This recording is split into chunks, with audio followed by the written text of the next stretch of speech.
네, 안녕하세요. 라이프 오브 기독교 자살 예방센터 독서 모임 두 번째 주제 강의를 하게 된 노용찬 목사입니다. 저는 빛골 나눔교회 목회자로 지금 사역을 하고 있습니다.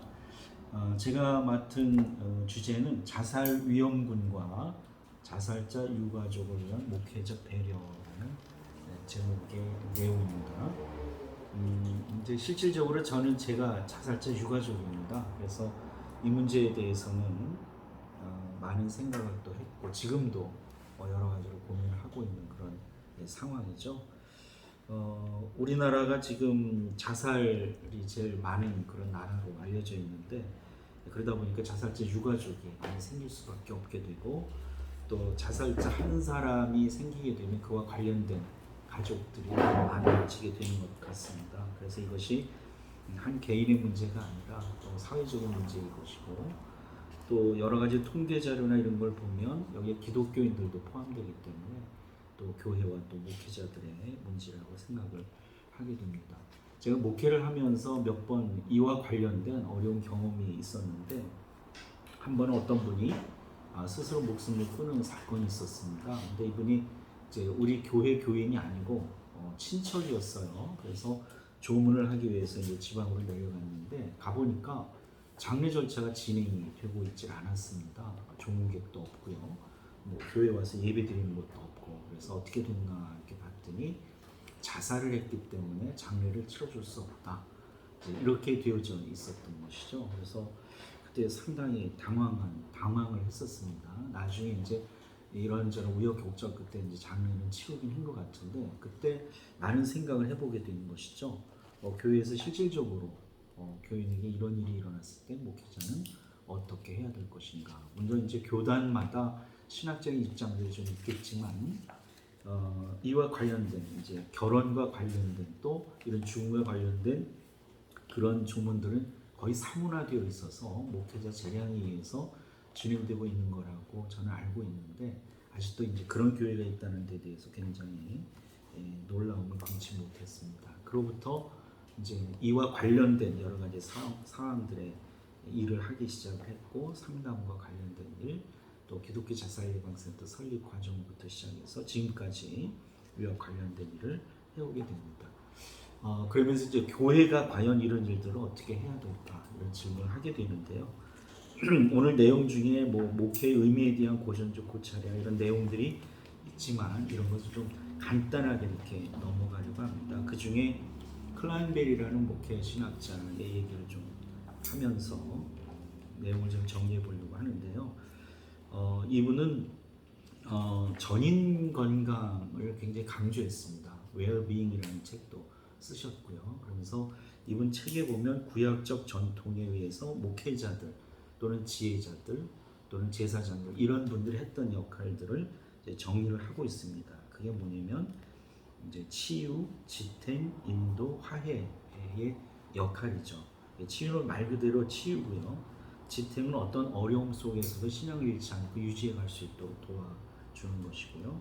그다음에 인도는 이제 구체적인 삶의 문제에 대해서 신앙적으로 이제 인도해 주는 그런 것을 얘기하고 화해는 하나님과 사람 사이에 사람과 사람 사이에 화해를 돕는 것을 얘기를 합니다.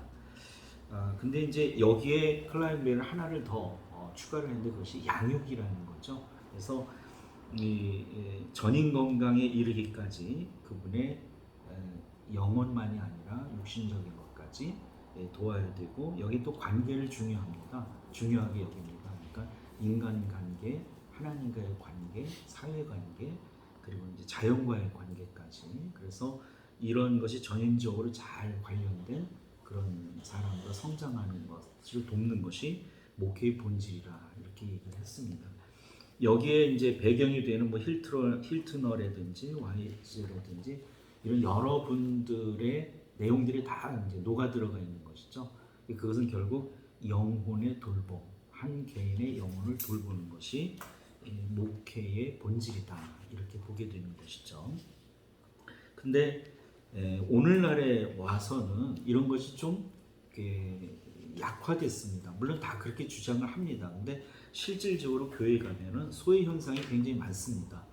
이제 교회가 크면 클수록 그러니까 큰 규모에서 이루어진 일들은 굉장히 많이 벌어지고 있는데 그 한 사람 한 사람이 어떻게 연결되어져 가는가, 또 어떤 관계를 가지고 살아가는가의 문제 질문을 하다 보면 소외라는 것이 굉장히 이슈가 되고 있죠. 그러다 보니까 실질적인 속을 내기가 어렵고요. 또 하나가 뭐냐면 성장 중심적 목회가 되다 보면 그와 반하는 여러 가지 얘기를 하는 것이 암묵적으로 사실 좀 금지됩니다. 그러다 보면 이 개인의 내면의 갈등이라든지 어려움이라든지 심지어는 실패하는 문제라든지 이런 것까지도 얘기를 할 때 이것이 마치 신앙이 없는 사람처럼 여길 수 있고 또 능력이 없는 사람처럼 여길 수가 있어서 말하기가 어려워지죠. 그러다 보니까 그 어떤 내면의 깊은 고민들을 얘기하지 못하는 경우들이 있다라는 것이죠. 이것이 결국은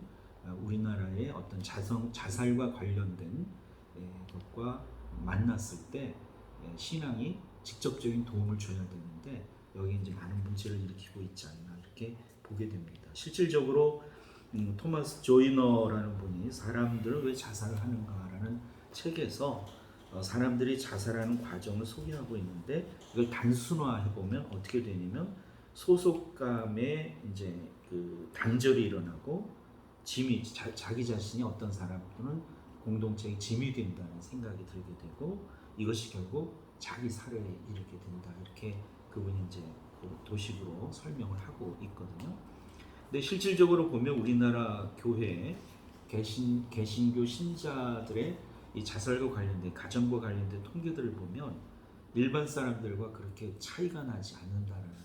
지난번 모임 때 이성근 교수님께서 심층적인 질문에서 상당 통계를 내보면 좀 다르게 나올 수도 있을 것이다라고 말씀을 하셨는데 물론 그럴 수도 있겠죠. 그러나 지금까지 통계들을 보면 큰 차이가 없는 것으로 나오고 있습니다. 그래서 이제 교회가 목회적으로 이런 문제를 안고 있는 분들을 어떻게 돌봐야 되고 특히 어떤 한 사람이 자살을 했을 때 그와 관련된 유가족 또는 교인들 이런 분들을 어떻게 돌봐야 되는가 이것이 큰 이슈가 되고 있다라고 보게 됩니다. 1차적으로 자살자 유가족을 더욱 배려하고 돌보아야 하는 이유가 있습니다. 그것은 이제 제 개인적인 경험과 여러 가지 이론들을 종합을 해서 몇 가지로 정리를 했는데 첫째는 뭐냐면 치유되어야 할 마음의 그 아픔과 사랑하는 가족 상실을 했다는 상실의 슬픔이 있기 때문이다. 그러니까 이 상실이라는 것은 어떤 한 사람이 절망에 이르게 하는데 굉장히 큰 요인으로 작용을 하죠. 예전에 이제 의사들이 그 가족 스트레스 지수를 이제 수치화해서 연구 발표했을 때 최고, 그러니까 100이라는 수치가 된 것이 뭐냐 배우자 죽음으로 나오거든요.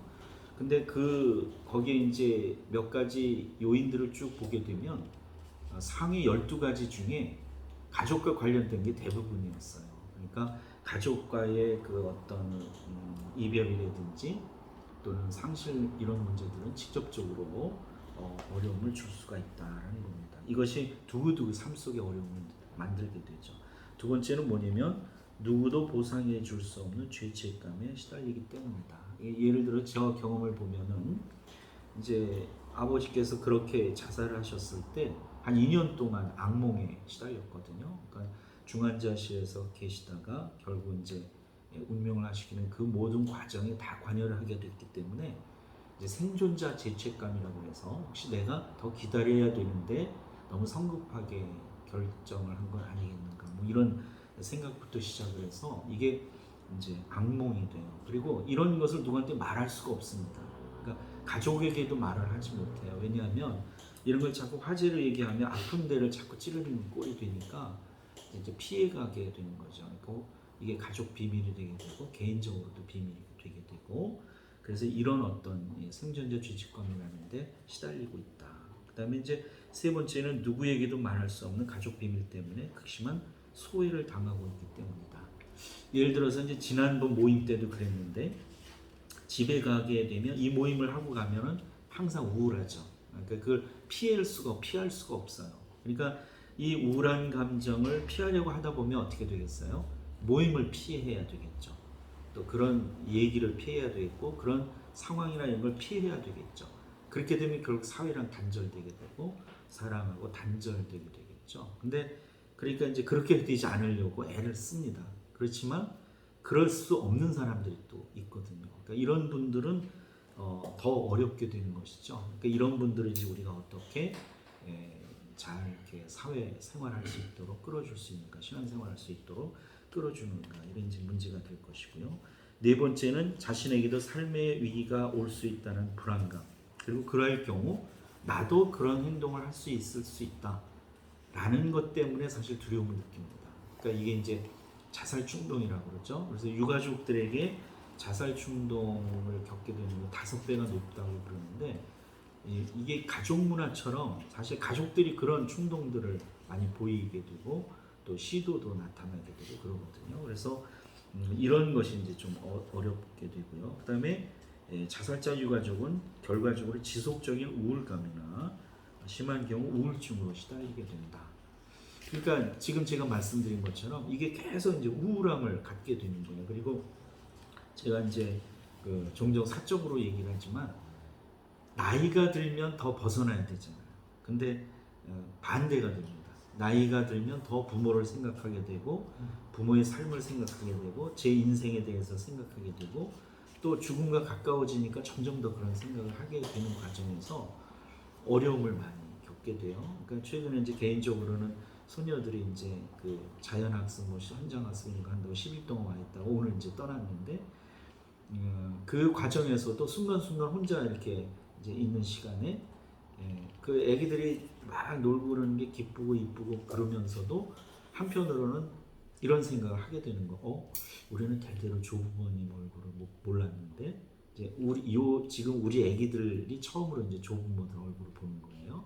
이제 그런 과정에서 그런 생각을 스쳐가게 되면 그게 또 기분이 굉장히 우울하게 되고 이런 이제 문제가 있죠. 근데 이것을 해결 못하게 되면 이게 병이 될 수가 있는 거죠. 우울증이라는 데 빠져서 어려움을 줄 수가 있다라는 겁니다.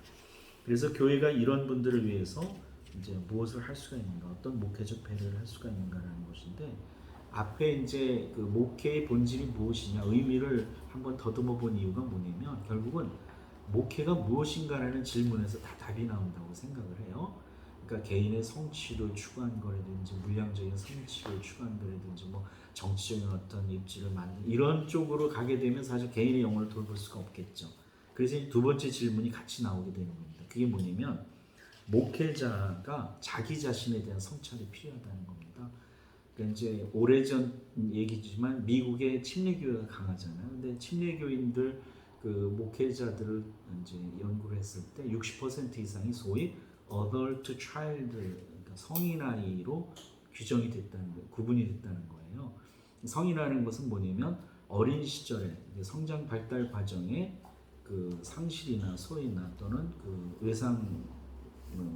외상을 해결하지 못하고 커서도 거기에 지배를 받고 살아가는 사람들이라고 정의를 하거든요. 그러니까 주로 알코올 중독자 가정을 연구하면서 이제 나온 말인데, 근데 이분들은 대부분 자기의 어떤 그 상실이나 그 외상 후 스트레스 장애 같은 그런 아픔들을 해결하기 위해서 선한 것을 찾게 돼 있다는 거예요. 그걸 극복하려고. 그러다 보니까 가장 좋은 게 뭐겠어요? 하나님 일을 하는 거죠. 거룩한 일을 하는. 그러다 보니까 많은 사람들이 목회자가 되는데, 목회자가 되어서 그 문제를 해결하고 하면 괜찮은데 이제 해결하지 못하고 했을 때는 어떤 문제가 생기냐면 그것을 보상하기 위한 것이 목적이 된다는 거죠. 그게 이제 뭐 이제 돈일 수도 있고요, 사회적 지위일 수도 있고요, 힘일 수도 있고요. 그리고 학대받고 살아가는 사람들은 자기도 모르게 하나님을 이용해서 학대를 할 수도 있고요. 그러니까 이제 영적 학대가 일어날 수 있다는 거죠. 그래서 교회가 실질적으로 영혼을 돌보는데 실패할 수가 있다. 그래서 이제 가장 극단적으로 나타나는 것이 이단 사이비 종교들이 그렇겠지만 이제 정통 교회에서도 그럴 수 있기 때문에 목회자들이 자기 자신의 목회적 동기를 살펴보는 것이 중요하다. 세 번째는 이제 인간의 삶의 고난과 질병과 죽음의 문제에 대한 깊은 이해와 통찰을 위한 노력이 있어야 되겠다. 이 우리나라를 이렇게 리서치를 해보면 고난이나 고통의 문제나 죽음의 문제에서 깊이 연구한 최초의 집단이 사실 간호사들이더라고요. 왜 그러냐면 이분들이 이제 환자들을 돌보게 되고 죽음에 직면한 분들을 돌보는 과정에서 그럴 수밖에 없었겠죠. 그래서 그 주제를 가지고 연구하다 보면 이제 거기 그쪽에서 나온 논문들이 굉장히 많더라고요. 근데 개신교회는 이게 영적 행로의 신앙, 그러니까 믿으면 구원받고 믿으면 승리하고 믿으면 성공하고 믿으면 목적을 이룬다라는, 우리나라는 그 영적 신앙적 행로, 로만틱이라고 얘기를 하는데 그런 어떤 뭐라 그럴까, 신앙 유형이 굉장히 강합니다. 그러다 보니까 실제 삶의 고난이라든지 실패의 문제라든지 죽음의 문제라든지 이런 것을 피해 가려고 하죠.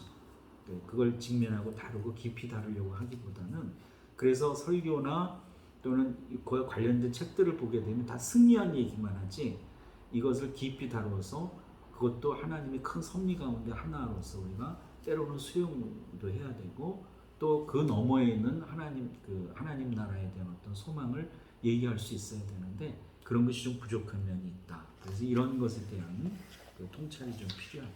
네 번째는 뭐냐면 목회자의 사회적 관심과 인식의 변화가 있어야 한다는 것이다.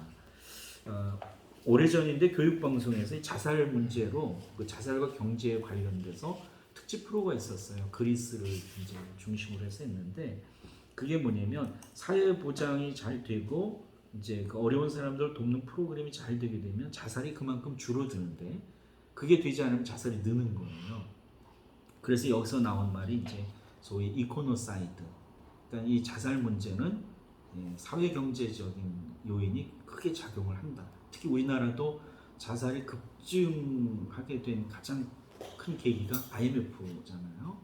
그리고 이제 코로나 이후도 그럴 수 있는데 지금 보면 뉴스에 이런저런 죽음에 대한 뉴스를 보면 가만히 들여다보면 이게 자살인 경우가 많거든요. 그러니까 이제 이게 사회 경제적인 요인, 그러니까 목회자들이 이 문제를 좀 깊이 들여다볼 수 있어야 된다. 요즘 뭐 인문학적 소양을 많이 얘기하는데 사회 경제적인 문제를 좀 깊이 들여다보면서 그와 관련돼 살아가는 성도들에 대해서 좀 설교 말씀을 통해서 또 소망을 줄 수 있고 격려할 수 있고 힘을 줄 수 있는 그런 것이 필요하다. 그래서 이제 다섯 번째가 설교 내용의 변화가 있어야 된다. 제가 잠깐 이제 목회 공백이 있어서 서울 시내 큰 교회들을 제가 한번 찾아다닌 적이 있어. 설교를 좀 들어보고 예배를 좀 리서치하기 위해서 한 적이 있었는데 그때 무슨 생각이 딱 들었냐면 이 신도들의 삶과 상당히 동떨어진 그런 설교 내용이구나. 그러니까 다 은혜가 있고 그런 것 같아요. 근데 가만히 들어도 저게 내가 지금 살아가고 있는 삶하고 무슨 문제지? 왜냐면 그때 제가 일부러 차를 가지고 다니지 않고 전철을 타고 이렇게 이동을 했어요. 그렇게 되면 교회를 가는데도 돈이 들죠. 차비가 들잖아요. 그 다음에 이제 헌금도 해야 되죠. 그리고 이제 금방 여러 가지 이제 오고 가는 과정에서 겪는 것도 있고. 근데 그렇게 하면서 가서 예배를 이렇게 딱 이제 신도의 입장에 대해서 드려보니까 생각이 많이 들게 되더라고요. 그래서 우리 이제 목사님들이 설교가 조금 더 성도들의 삶과 좀 연결된 그런 것으로 좀 바뀌어야 되지 않겠는가. 그 다음에 이제 여섯 번째가 목회자와 교회 안에 있는 구체적인 영혼을 돌보는 치유와 회복 프로그램들을 준비해야 되겠다. 저는 개인적으로 한 20여 년 소위 서포트 그룹 또는 이제 그런 그룹들을 운영을 하면서 집단 상담을 많이 이제 운영을 해 왔었습니다. 근데 그 중에 하나가 뭐냐면 이제 가족 관련된 분들, 그러니까 엮이는 가정, 소위 알코올 중독 가정이라든지 이런 가족들을 돌보는 일을 좀 했었는데 그 프로그램의 원저들이 다 교회와 관련이 있어요. 연구를 해보면. 그리고 이제 성령 운동과도 관련이 있고 큐티와도 관련이 있고요. 그리고 미국의 새들백 교회나 윌로우 크릭 교회 같은 데가 성장하게 된 요인도 이런 실질적, 단순히 세일이 아니고 성경 공부하는 그런 모임만이 아니고 구체적인 삶의 문제를 가진 사람들을 치료해주고 도와주고 격려해주고 유지할 수 있도록 도와주는 이 서포트 그룹, 힐링 그룹이 많이 운영되고 있다는 거죠. 그래서 그걸 통해서 많은 분들이 도움을 받습니다. 그래서 이런 것들을 이제 우리 교회가 직접적으로 좀 받아들일 필요가 있는데 많이 그렇게 하고 있습니다. 제가 이제 온누리 교회에 있을 때도 많이 운영을 해봤고요. 뭐 이혼자 스쿨도 있고 여러 가지 스쿨들이 있습니다. 근데 문제는 뭐냐면 성장 지향적이 되다 보면 사실 여기에 초점을 많이 못 두게 돼요. 어떨 때는 이게 불필요한 그룹처럼 돼버리기도 하고요. 그러니까 이제 교인들이 이걸 지속하기 굉장히 어렵죠. 근데 지금 코로나 이후에 정말 교회가 중점적으로 해야 되는 게 뭐냐면 그러니까 패밀리 미니스트리, 가정 사역이라고 봅니다. 가족 관계가 올바르게 되면 건강하고 이제 복되게 되면 이런 사회적 소외 문제나 개인의 영혼의 문제나 삶 속에서 일어나는 여러 가지 충격적인 문제가 그 가정의 고유한 기능, 그게 뭐냐면 치유 회복 기능도 있고 휴식의 기능도 있고 격려를 유지해주는 기능도 있고 그 가족은 아주 다양한 기능을 갖고 있거든요. 그걸 통해서 회복이 될 수가 있다는 거죠. 근데 가정이 그 역할을 못하게 되면 그 다음 어디서도 하기가 어려운 거죠. 그러면 교회가 그걸 대행해 줘야 되는데 이제 교회가 그렇게 되려면 가정 사용 프로그램이 더 적극적으로 보급되고 또 진행될 필요가 있다, 이런 생각을 합니다. 그래서 교회는 이런 프로그램들을 통해서 조금 더 열려진 마음으로 이제 이 자살 문제를 좀 생각을 하고 여기와 관련된 프로그램들을 진행하고 특히 유가족들을 어떻게 도와야 될 것인가 좀 전념하면서 이것이 자연스럽게 이제 가정을 건강하게 하고 개인을 건강하게 한다는 생명문화 운동으로 또 그리스도인의 삶의 운동으로 퍼져나가면 좋겠다, 이런 생각이 듭니다. 저는 여기까지 마치겠습니다. 고맙습니다.